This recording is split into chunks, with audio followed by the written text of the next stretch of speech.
Here we are, season 5, episode 16. How do I keep track of it? Paul, where were you last week? We missed you. I know, it's crazy, you know, it's summertime, and like we said, we're going to hit these when we can hit them. And tonight we're going to hit it. We're hitting it with T, capital T. It's International Tea Day. Did you know that was the thing? Look, I mean, I normally hit the national days, but international, every May 21st. I would have put it on like a Tuesday, though, you know, for tea, or maybe Thursday, but May 21st. It's International Tea Day. We actually have a cocktail celebrating, well, cocktails, well, and tea. Come on in. Blue Monkey Quarantine. Only business, monkey business. Let's go get our tea. Oh, by the way, Paul, what are you drinking tonight? Folks, that my friends, is the elusive pickle martini. Hold. Tea. Huh? Martini. Oh, yeah, martini. Pickle stuff to get out. It was outside, so we had to use the... Yeah, pickle martini. Look it up. We did it before. Folks, come on in. Blue Monkey Quarantina. It's time. Let's do it.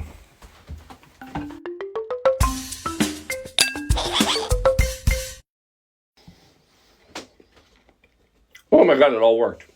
Sort of. Pickle, cold. All right, hold up. It's a good pickle.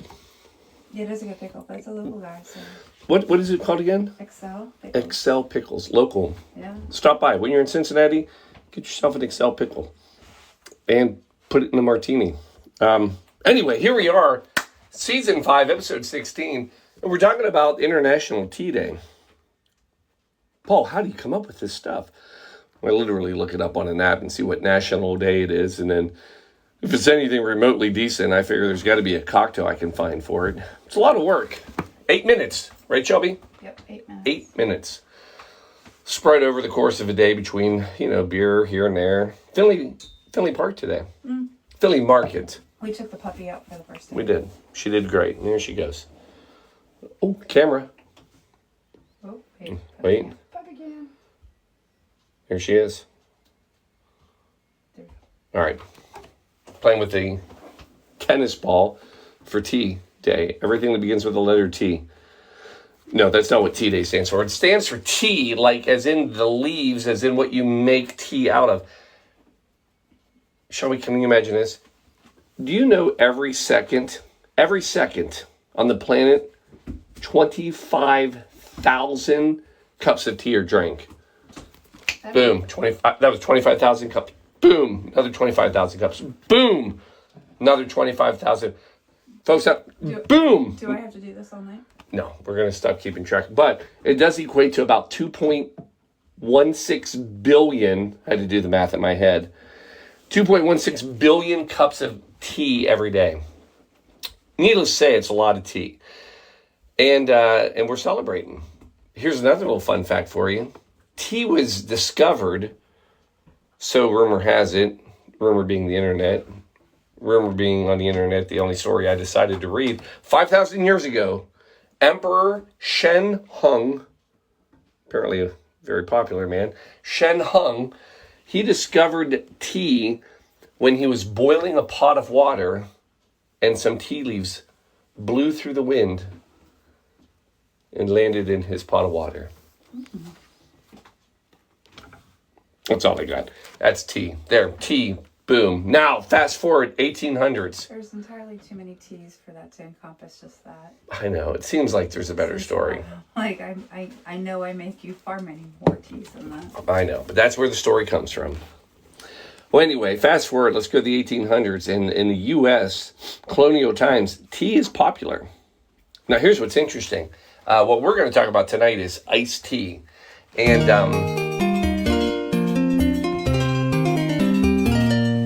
she's good. That was our colonial tea dance. So anyway, yes, in colonial days,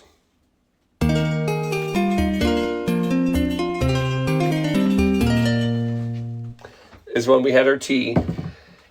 But what was interesting, though, is because we want to talk about the iced tea. And the iced tea... Oh, I should have put a picture of iced tea up there. Where was my mind? Why am I not thinking of iced tea? Isn't it iced iced tea? That is not iced tea. Oh. Yes. Damn it. Darn it. YouTube, darn it. Anyway, so we want to talk about iced tea, but here's what's interesting. In New England, in the 1800s, do you realize that they were cutting up ice off of lakes, storing it in sawdust, so that in the spring and even into the summer, they still had ice that they could use? True story. That's what ice houses were for. That's what ice houses were for. However, it wasn't until the 19th century that ice, basically ice. Baby. Nice. So anyway, it wasn't until about the 19th century, beginning of the 19th century, when we started to see ice entrepreneurs hit. And that's when they started shipping ice to the southern states and also to the Caribbean. We, the U.S., New England, that area, they dominated in the ice entrepreneur shipping, whatever that is, business. Little known fact, it's also where we discovered and created the ice cube. And the reason is by the time they shipped these big pieces of ice, all that was left was this tiny little cube. So they had ice. Okay, I made that part up. But everything else was true. Now, here's the funny thing. When we're talking about ice and we're talking about tea, and we have iced tea, that's how they go together. In the colonial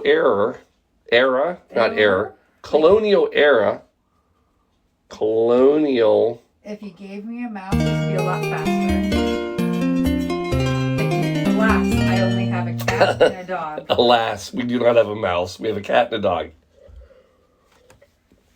Anyway, in the colonial times... Oh, now she's on. I didn't say it.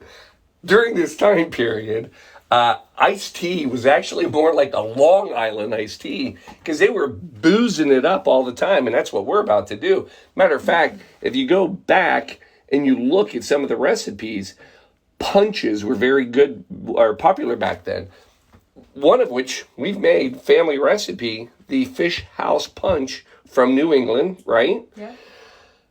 A lot of times they would dilute that, not with water, but with tea. Also during the colonial times.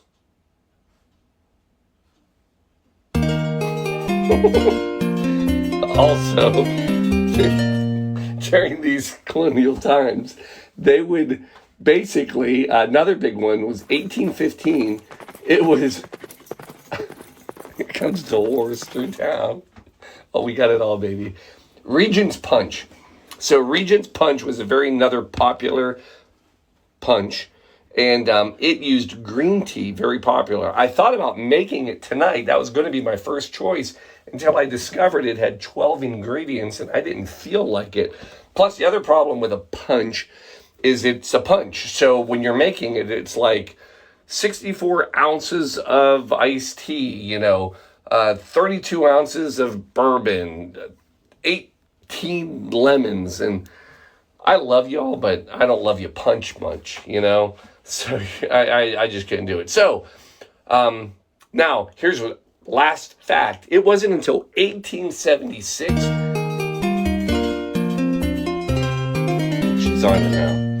In 1876 is when we had our first published non-alcoholic recipe for iced tea.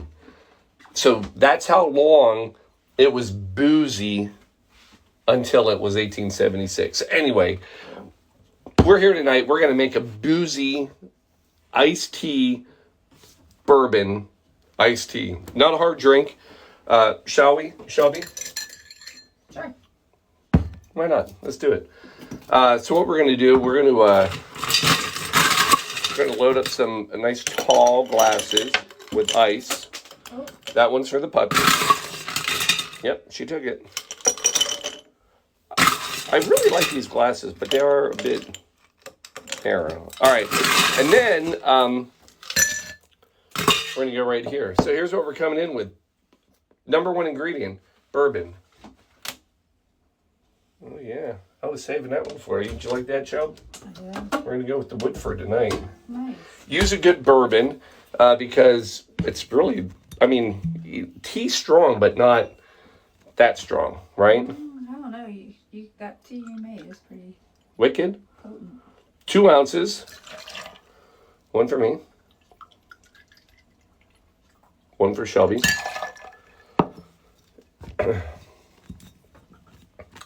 Then we're coming in with simple syrup, and we're going to go 1/2 ounce of simple syrup. So you can sweeten it up if you like a sweeter tea. So I'm going to go 1 ounce total. It's a good long pour right there. Did you see that? I did. Were you impressed? It's very pretty. They weren't doing that in the colonial days. Oh my god. Oh. So far away. Seriously. I have other things to be looking at and have the cursor elsewhere. You don't understand. I'll get a mouse. We will get a mouse. Now. I, as the producer, I'm going to have work some under while we such listen. pitiful, I'm going to say colonial-esque, slave-like Colonial. scenarios here. It's... All right. Now, at this point, you could do lemon. You could do straight up lemon juice. However, just to spice it up a bit, I suggest going with the limoncello. Get that nice lemon, get a little bit of sweetness, get a little flavor. And we're going to go 1/2 ounce per, or 1 ounce total.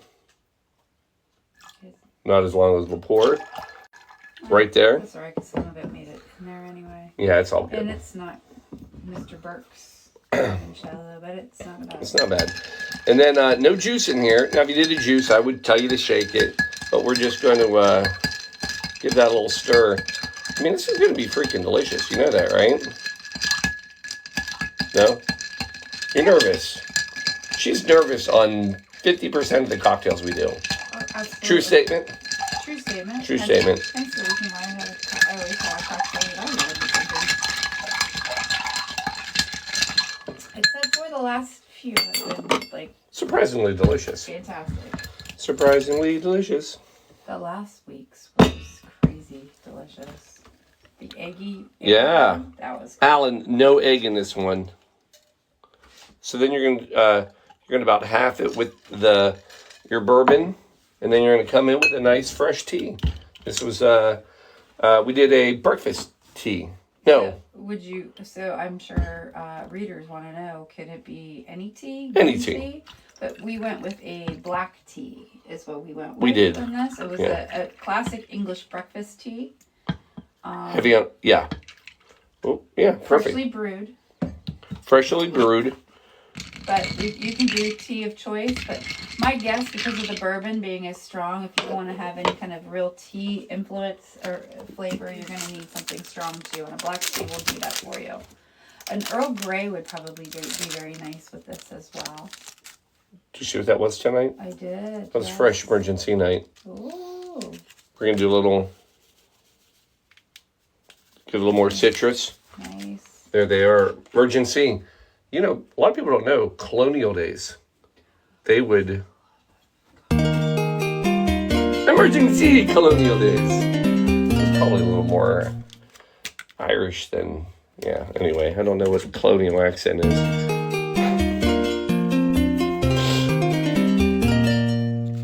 Now we're going to garnish with mint, Shelby.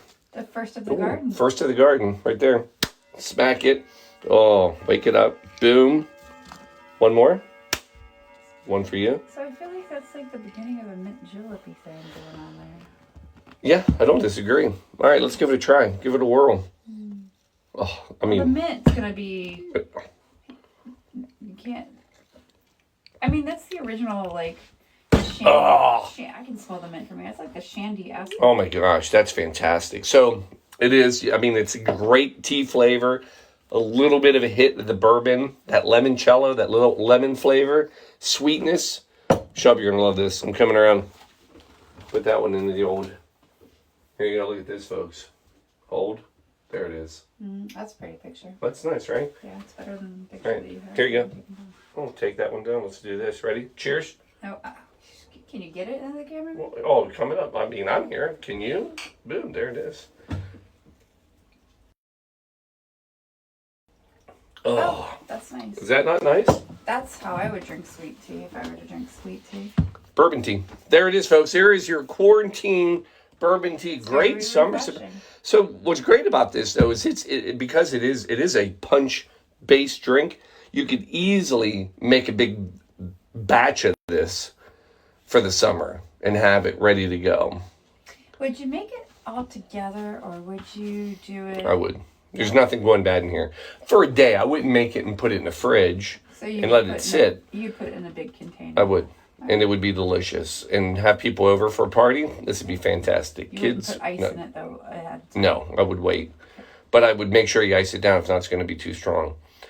So, but the hard tea, the spiked tea has become a very popular thing. You know, you get the twisted tea. So twisted tea was one of the first ones to kind of revive it. In 2001 is when twisted tea came out.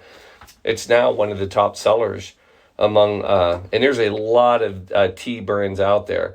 How popular has it become? PBR, Pabst Blue Ribbon, for those of you keeping score at home. They actually even now have their own spiked tea, hard tea. But it is that old? I said, but it is that old? I mean, it comes, the whole This spiked goes tea, spiked tea is... way back. Boozy. Colonial times is what you're looking for. That's our colonial music, by the way. The harpsichord. That's good. That is nice. That's a summer sipper. And it is almost summer, and we're sipping. So, folks, there's your quarantine bourbon tea, colonial times, brought to you. Cheers. Hey, we love you. We'll see you maybe next Sunday, Memorial Day. I don't know. We're out of town. Let's see. I mean, all right, we're going to try. Folks, that's it. That's all we got. Enjoy your tea. It's International Tea Day, for goodness sakes. Go celebrate. Get some iced tea. Put some bourbon in it. It's that simple. And we're out. Cheers.